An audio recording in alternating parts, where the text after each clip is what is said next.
Bom, amados, retomando a segunda parte da pregação, como nós dissemos, Jefté veio pelo caminho de sua casa, né, muito alegre, muito feliz, havia deixado o povo muito satisfeito para trás e começou a chegar em seu portão. E ele falou, olha, agora é hora de cumprir a promessa que eu fiz ao Senhor. Vamos ver quem me sairá ao encontro, ou o que me sairá ao encontro. A palavra disse aquilo que me sairá ao encontro. Vamos ver o que me sairá ao encontro.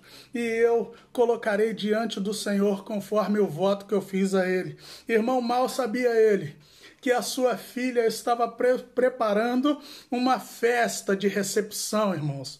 Mal sabia ele que a sua filha já tinha convidado os criados, já tinha convidado seus amigos, toda a sua família, e se preparou para dizer, olha, quando o papai estiver subindo pelo caminho, ele vai estar cansado da batalha, ele vai ter passado por muitos momentos de aflição, eu quero que ele seja recebido com muita alegria. E muitas vezes ele me disse que a alegria da vida dele era eu, a sua filha, o que ele dizia a respeito dela, né, irmãos?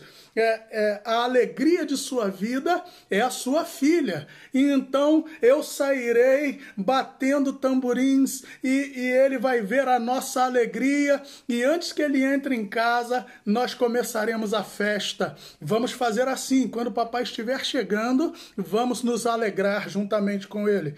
E quando aquele homem chega à porta de entrada, a primeira coisa que lhe sai ao encontro é a sua única filha. A sua única filha.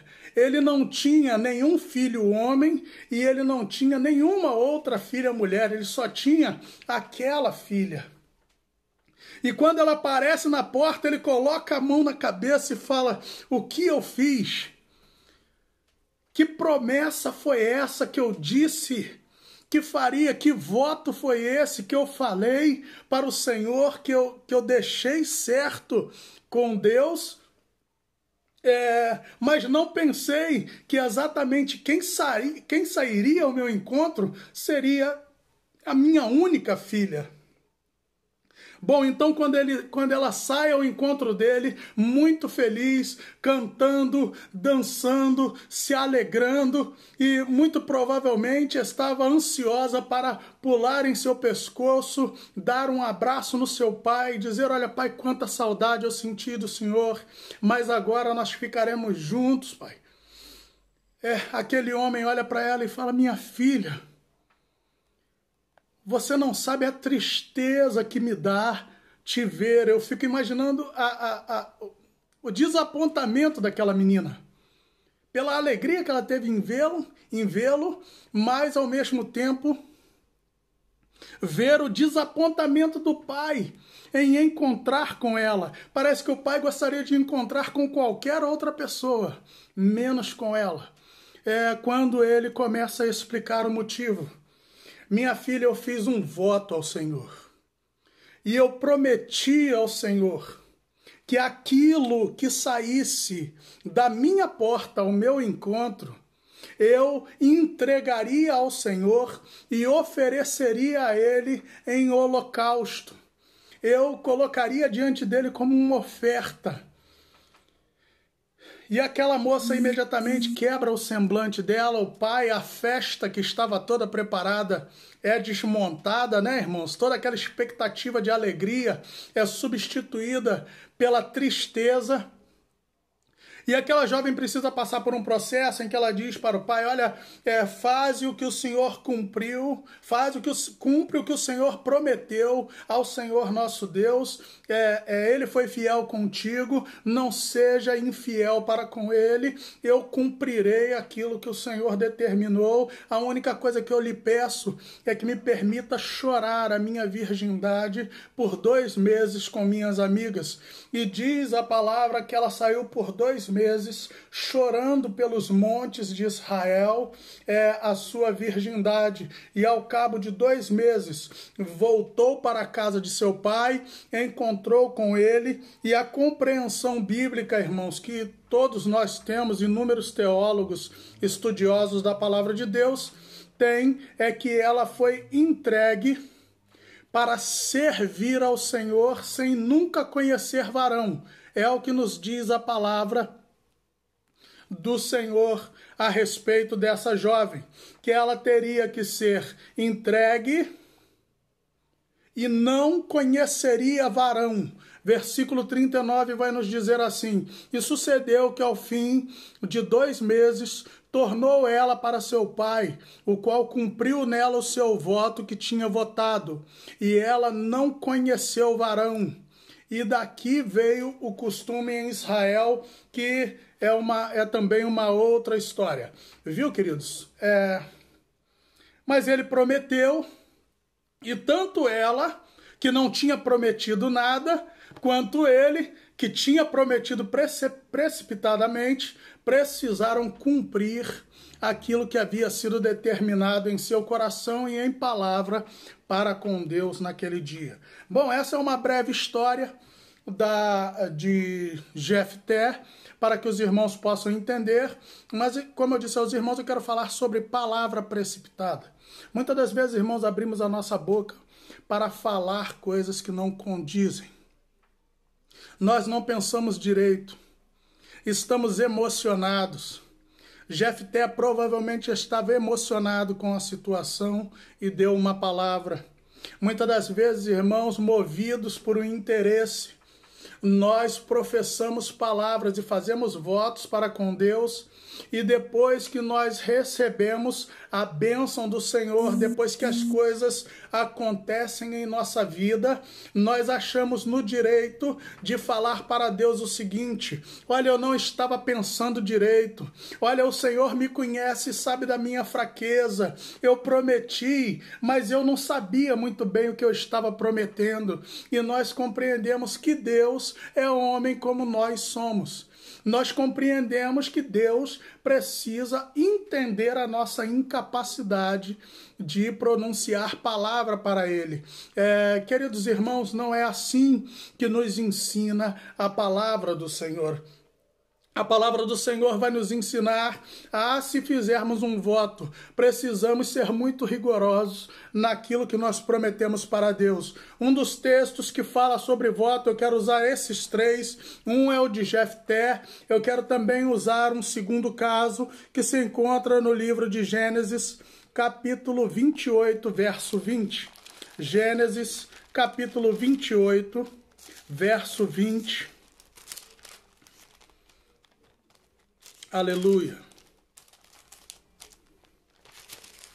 Gênesis 28, verso 20.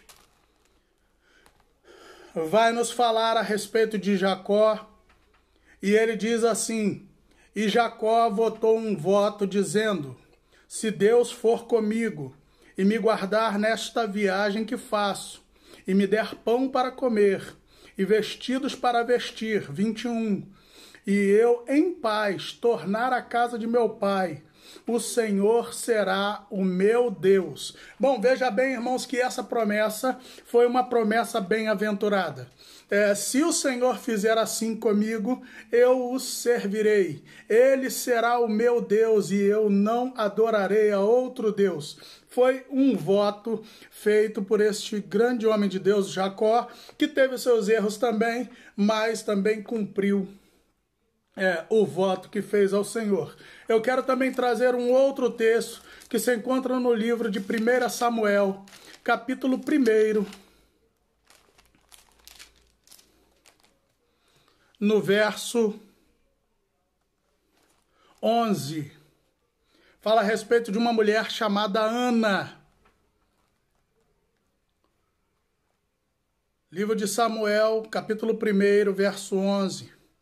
Nos diz assim: e votou um voto dizendo: Senhor dos exércitos, se benignamente atentares para a aflição da tua serva, e de mim te lembrares, e da tua serva te não esqueceres, mas a tua serva deres um filho varão, ao Senhor o darei por todos os dias da sua vida, e sobre a sua cabeça não parará navalha. E sucedeu que, perseverando ela em orar perante o Senhor, ele fez atenção à sua boca, e aí vai ser questão de que ela estava orando e Eli a tomou por embriagada. Bom, mas ela fez uma promessa bastante parecida com a de Jefté, que se Deus desse um filho a ela entregaria o seu filho para servir ao Senhor. Queridos irmãos, por mais que isso tenha doído em Ana, ela teve a oportunidade de ficar por um período de tempo com o seu filho, para ele crescer um pouco, mas em um determinado dia ela teve que pegar aquela criança, levar até o templo, virar as costas e ir embora e entregar a promessa que ela tinha feito ao Senhor, cumprir o voto que ela tinha feito a Deus. Doloroso será. É por isso que a palavra de Deus, irmãos, ela não nos incentiva a fazer voto. Ela não nos dá o incentivo a que nós façamos promessas para Deus, porque nós somos esquecidos, irmãos. Existe acontece muito, né, queridos, de você estar em um momento de aflição e falar: Senhor, estou orando aqui. Senhor, se o Senhor responder a minha oração todos os dias, 5 horas da manhã eu levantarei e dobrarei o meu joelho. Irmãos, que promessa é essa? Senhor, todos os dias, às 3 horas da madrugada, eu levantarei e pagarei o meu voto ao Senhor. Irmãos, que promessa é essa? A vida é longa, irmãos. A vida é muito longa. E Deus não se esquece das promessas que são feitas para Ele. Então, queridos irmãos, nós temos que ser coerentes com a nossa palavra. Nós temos que ser coerentes com o nosso Deus, com quem Ele é, a quem nós servimos. Nós precisamos conhecer e prosseguir em conhecer o Senhor nosso Deus. E nós não devemos nos apresentar diante dEle e dizer, irmãos, qualquer bobagem, queridos. Viu? Você chega diante de qualquer autoridade em seu país, você chega diante de qualquer autoridade na sua igreja, você chega diante do seu pastor, do seu presbítero, do seu diácono. Irmão, você não abre a boca para falar qualquer coisa, porque provavelmente você será repreendido, porque provavelmente você será chamado à atenção. Você toma cuidado para dizer as palavras certas no momento certo, viu, queridos? Se você tem esse cuidado com um homem, se você tem o cuidado, irmãos, de falar a coisa certa para a pessoa certa nessa terra, por que nós achamos que nós podemos falar qualquer coisa para o Senhor nosso Deus? Nós podemos usar, irmãos, o dom que foi a fala que o Senhor nos deu para dizermos ao Senhor aquilo que nós não pretendemos cumprir, ou aquilo que nós não vamos cumprir, vamos esquecer. Queridos, há de se ter muita atenção quanto à vivência que você tem com o Senhor. É por isso que o nosso Deus, Ele é o Deus do sim, sim, não, não. Ou a sua palavra é sim, ou a sua palavra é não. Para que você não seja pego nessa condição de prometer algo que você não vai cumprir. Viu, queridos? Mas essa palavra, ela traz algo para os nossos dias. Ela vai nos contar algo ao nosso respeito, cristãos. Viu, queridos? A palavra de Deus, ela diz que nós temos que pensar bem antes de prometer algo a Deus. E nós, cristãos, temos o costume de fazer muitas promessas. Viu, queridos? Nós, cristãos, temos o hábito de prometer aquilo que provavelmente não poderemos cumprir. Por isso eu quero estender ainda um pouquinho mais essa nossa pregação, e eu gostaria que você me encontrasse no 3º vídeo, porque senão vai cortar o vídeo aqui e eu não conseguirei concluir o pensamento.